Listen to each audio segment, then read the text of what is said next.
If you remember yesterday, we looked at that chart showing the 1830 census and the 1860 census, and you can see how slavery increased over that 30-year period. And one of the things that we need to take note of as we look at that chart is that for representation, the slave population only counted how much? 3/5, because of the 3/5 compromise, of course. So we may go back and look at that a little later and see if we can determine what representation would have been without the 3/5 compromise. In other words, if slaves had been counted as one instead of 3/5. Just something to play around with a little bit. Let's look at Georgia in particular. In 1860, plantation owners and their families made up about 3.2% of Georgia's population. That's about 34,000 people. That would be daddy, mama, children, families. Out of those 34,000 people, 6,300, a little more than 6,300, owned at least 20 slaves. That was the dividing line between just a regular farmer and a plantation owner. If you owned 19 slaves, you were a farmer. If you owned 20, you were a plantation owner. You were a planter. So 6,300 owned at least 20 slaves. Out of that, 5,049 owned between 20 and 49, 1,102 owned between 50 and 99, and 212 owned more than 100. And I'll actually go back and see if I can find it. I think the largest slave owner in Georgia owned somewhere around 600 slaves, spread out among several different plantations, but owned by one person. So I tell you all that to bring you down here. Most of Georgia's population did not own slaves. Most of those who did own slaves owned 5 or fewer. But there were those who had large slave holdings, and those are that, they're kind of the hoity-toity, cream of the crop, upper echelon, and the social strata, they would have been at the top. People like my great-grandfather, I did mention him yesterday, didn't I? Abner, would have been at the bottom, just above the slave population. He would have been just a poor working man. He was in the 3/5 of Georgia's population that did not own slaves and would never own slaves. Do you think 3/5 of Georgia's population wanted to own slaves but just couldn't afford it? Some of them, absolutely. But included in there, you have people, included in that number, you have people who are morally opposed to slavery. They think it's an evil. They think it's wrong. And so they don't participate. But you do have those, if they could have afforded it, they would have owned slaves. So it is a minority in Georgia and most of the other slave states as well who actually owned slaves. And so that makes the Civil War, and we'll see this played out time and time and time again, it makes it a rich man's war fought by who? The poor. Because the rich aren't going off to fight. Some of them do. But for the most part, they're sitting at home still making money. Because we said yesterday, they're not planting what? They're not planting food. They're not growing food. They're still growing cotton. All right. And so as slavery becomes more and more firmly entrenched in the South, the North becomes increasingly opposed to it. And there's 2 reasons. One, morality, ethics. They look at slavery as an evil. No one person should own another person. Some are opposed to slavery because of that, but others are opposed because of Mama Dollar and Papa Dollar economics. Imagine I'm a factory owner in Ohio, and you are my employees. You work for me. Why? Because I'm going to pay you, right? But imagine I'm a slave owner in Georgia. What am I not having to do?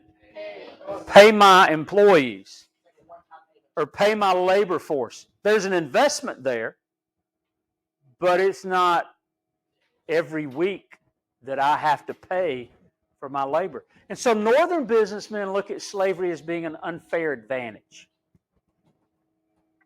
And then you have those that are opposed to slavery on moral or ethical grounds. It's evil. Yeah. Slavery was still legal in most northern states.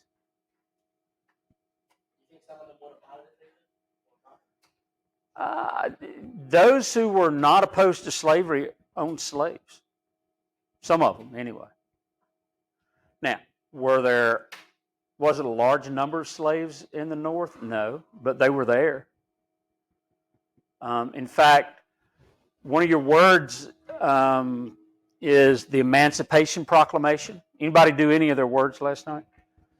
What did the Emancipation Proclamation do, Max? You forgot? Anybody know? Okay. Look it up real quick. Tell me what it did. E-M-A-N. It's in the glossary.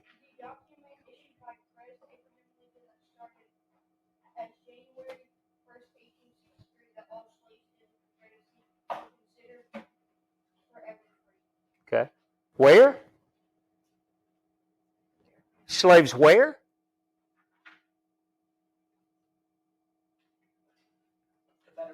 In the Confederacy. That'd be where? That'd be the South, right?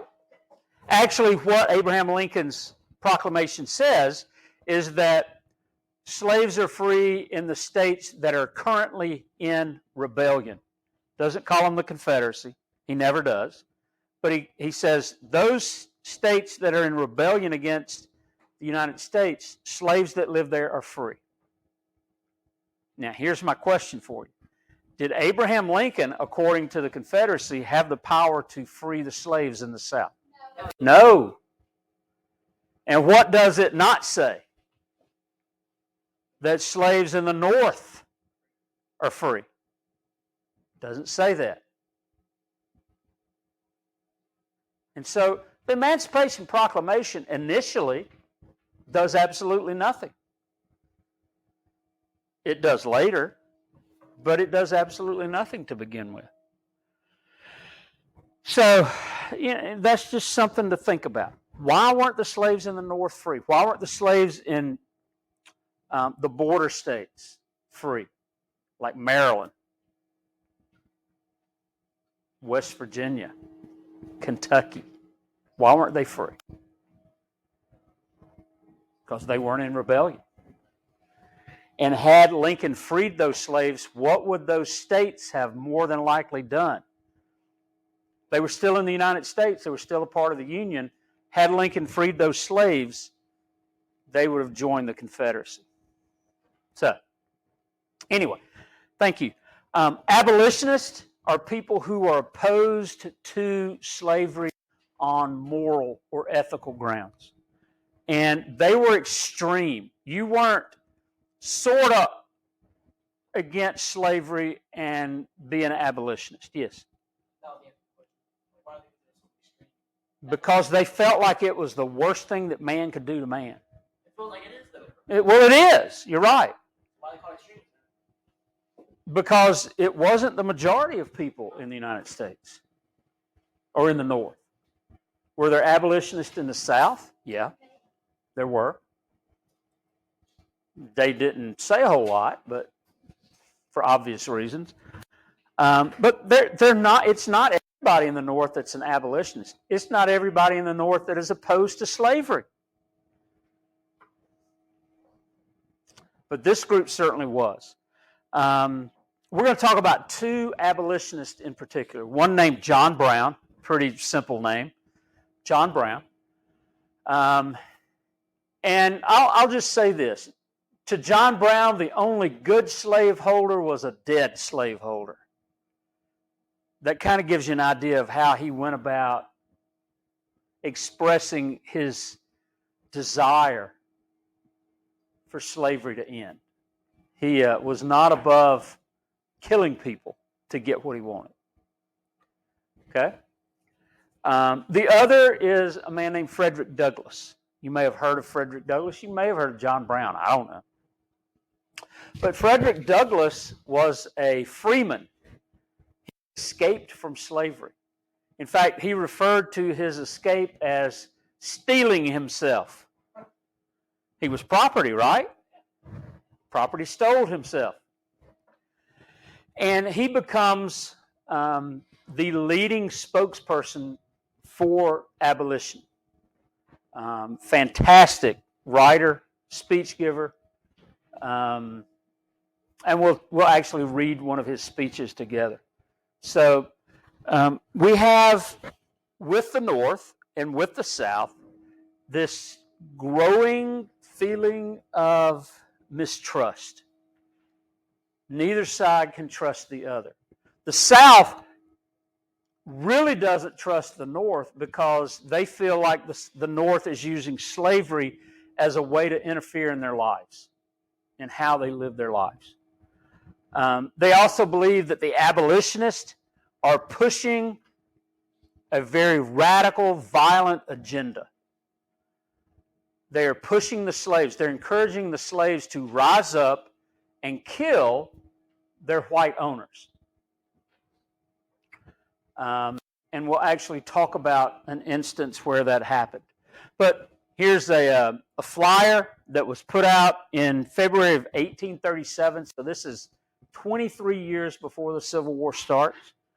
And it's kind of, I don't know that it's funny, but to me it's kind of funny. Fellow citizens, an abolitionist of the most revolting character is among you. Now, what's an abolitionist?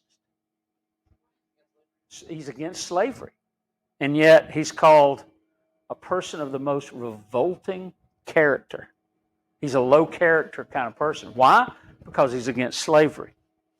And the call is to come out to the Presbyterian Church and silence by peaceable means this guest speaker. I'm sure the Presbyterian Church, in wherever this is, was not looked upon favorably.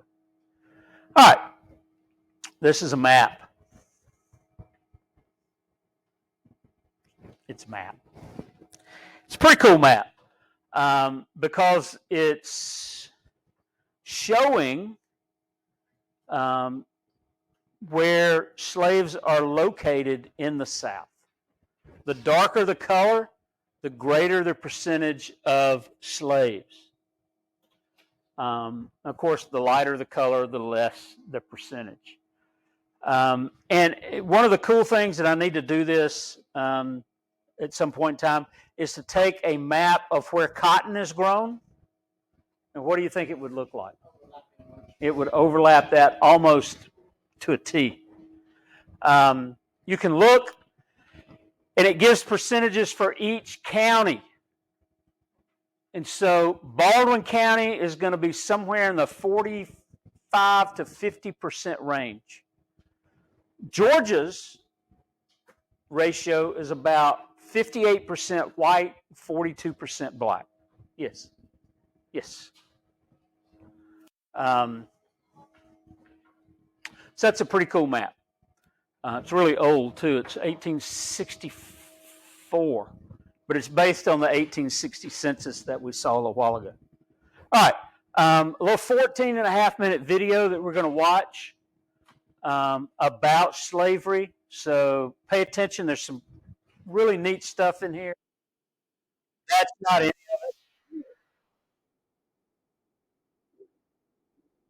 Well, come on with your bad self. Not too loud.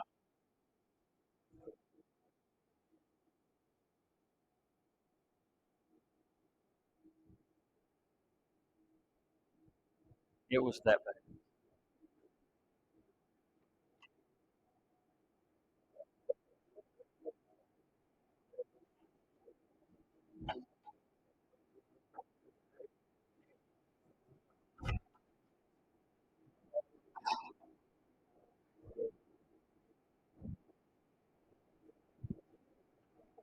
bad. Anyway,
righty. So, what did you perhaps pick up on as we watched and listened to that?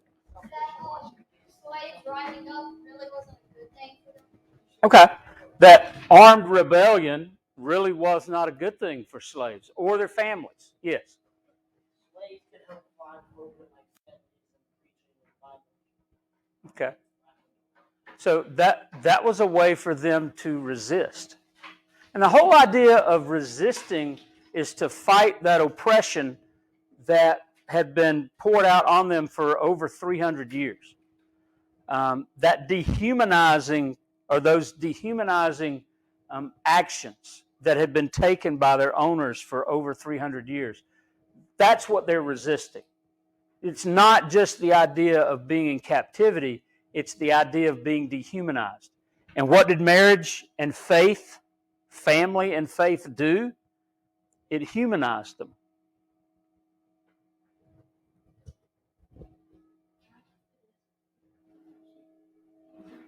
Well, sit up. Sit up.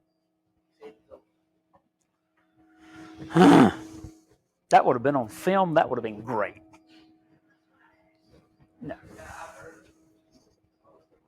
So I think that's the best thing that we saw in that particular video is that resistance, the most effective form of resistance was by creating family and through their faith.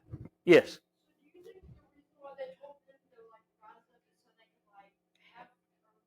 Even though they would have still had reason to like put more laws, well, like they, oh gosh, like you think they told them that just they could have like more reasons to put like harsher laws on them? No, Nat Turner in Virginia in particular is a slave and he's a preacher.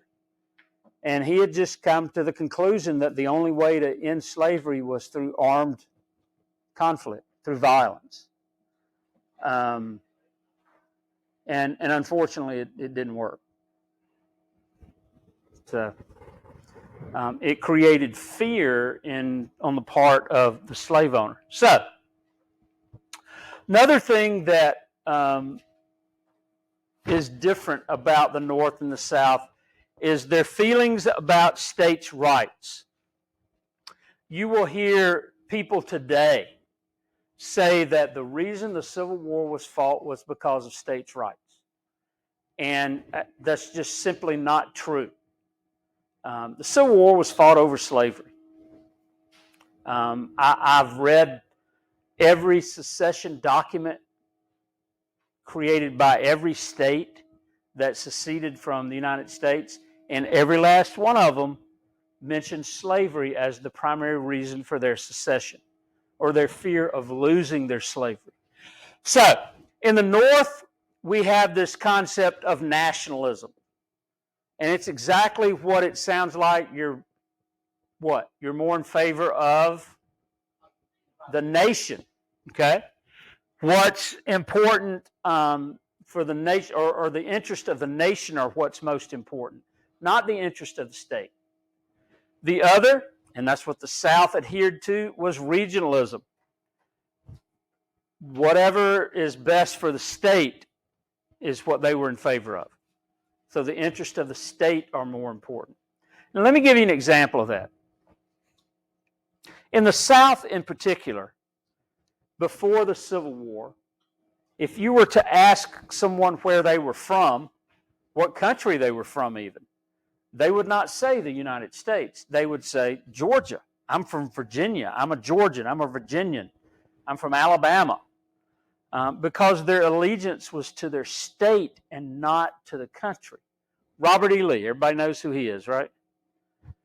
Okay. Robert E. Lee is offered command of the Union Army, of the United States Army, by Abraham Lincoln. He turns Lincoln down.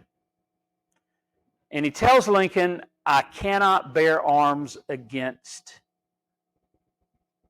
Virginia. He was a Virginian first and an American second. And that's what most people in the South felt, that they were a citizen of their state more than they were a citizen of the country. And so, this whole idea leads us closer and closer to the Civil War. Public meeting of Southern rights men, and just let me read that first line to you. All who were opposed to the rule of this government being placed in the hands of black Republicans. Now, what's a black Republican? What do you think? No, because the Republican Party in 1860 had as its platform the abolition of slavery, or at the very least, stopping the spread of slavery toward the West, they were called black Republicans.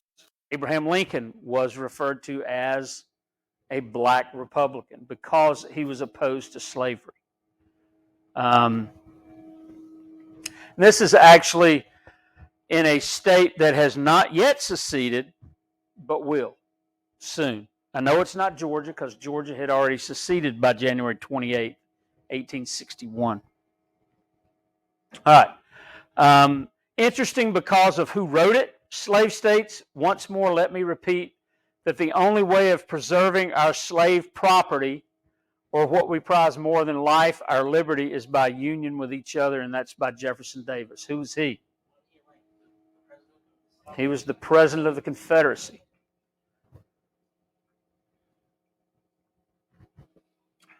And what does he say? Preserving our slave property. That's basically what every secession ordinance says. We're doing this in order to preserve our slave property. All right. So Southerners began to feel more and more that the North was using slavery and also tariffs as an excuse to interfere with the Southern way of life. What's a tariff? A tax on imported goods. And so in the 1800s, the North is becoming more industrialized. They're producing more products. And who do they want to buy their product? The people in the South. Okay? The Southern people, the South, not just people in the South, but European goods are actually cheaper. And so they're buying goods manufactured in Europe. The North doesn't like that. And the North controls Congress. And so Congress began to pass tariffs to force the South to buy from the North. Kind of like this. If you go to Germany and you buy Mercedes-Benz, you got to get it back to America, right? So you got to pay shipping, okay? But when it comes into maybe the port of Savannah, you also have to pay a tariff. And so you end up paying more for that car than it would have cost you had you just gone to a Mercedes dealer here in the United States and bought it. Same car, same features, same accessories, but it's going to cost more if it's built in Germany and brought to the United States because of tariff. Okay? So where is it cheaper? Here. All right? Here's a kind of an example of how tariff might work. In America, cloth costs $4 a roll. In Britain, that same cloth also costs $4 a roll, but there's a 25% tariff placed on it, so now it costs $5 a roll in the United States. Which one are you going to buy? The cheaper one, right? We shop at Walmart, don't we? Why? Because you get the better prices at Walmart for the most part, and it's convenient. I don't really like shopping there, but I do. But this would actually make more sense if British-made cloth was, say, $3 a roll or $3.50 a roll. Then by the time you add the tariff, whatever it is, it actually, instead of being able to buy it at that $3.50 a roll, it's more expensive. Anyway. All right. So the Republican Party, which Abraham Lincoln is a member of, They are in favor of tariffs, and you can kind of understand why most Southerners were Democrats, because the Republican Party was against two of the things that the South was in favor of: no tariffs and slavery. All right. Now, 1828 becomes a pivotal date, pivotal year, because Congress passes a law. They pass a tariff on cotton that is so high that the South calls it the tariff of abominations. If something is abominable, you just can't stand it. Okay? It's unbearable. And so we're going to watch what undoubtedly is the best short video ever made in the history of man. You're going to want to be awake for this. Not this.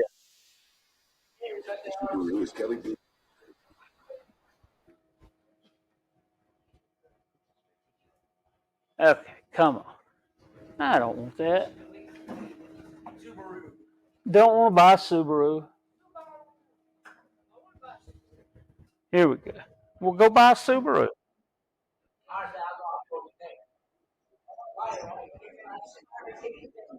Okay, here it comes.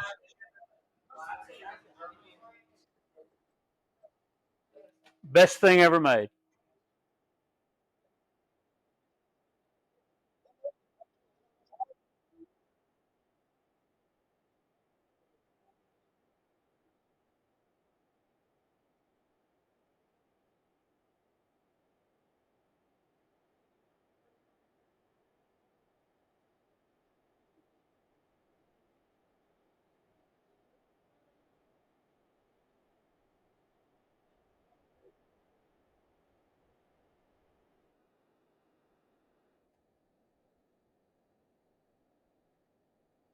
Kind of cute, really.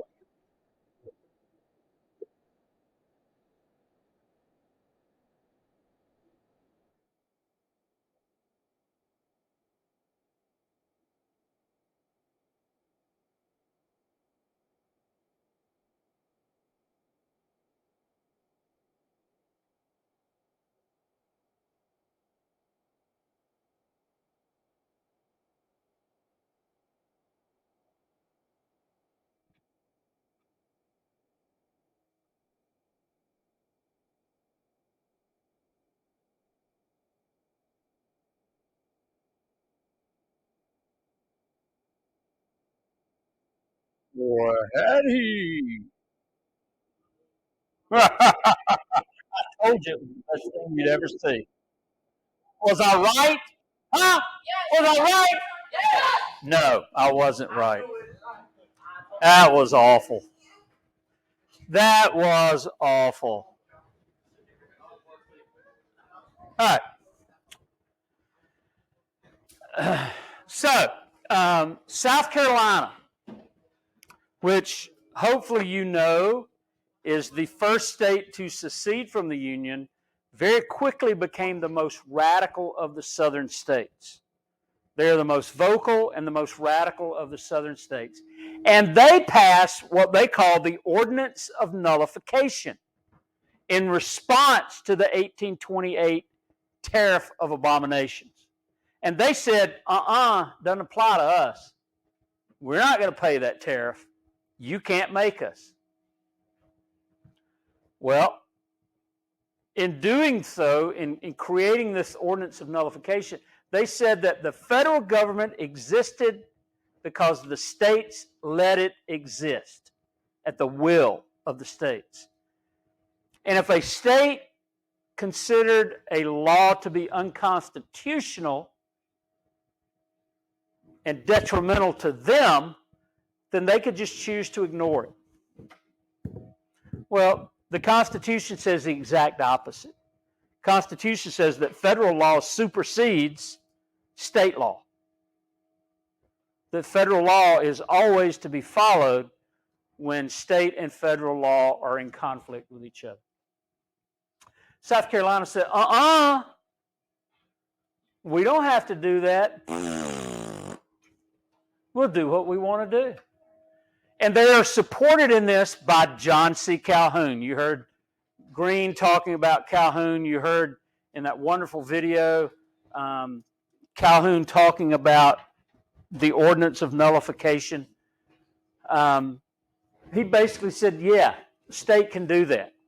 And of course, Andrew Jackson, who's the president at the time, says, no, you can't. And he orders South Carolina to get rid of the law, to follow the tariff.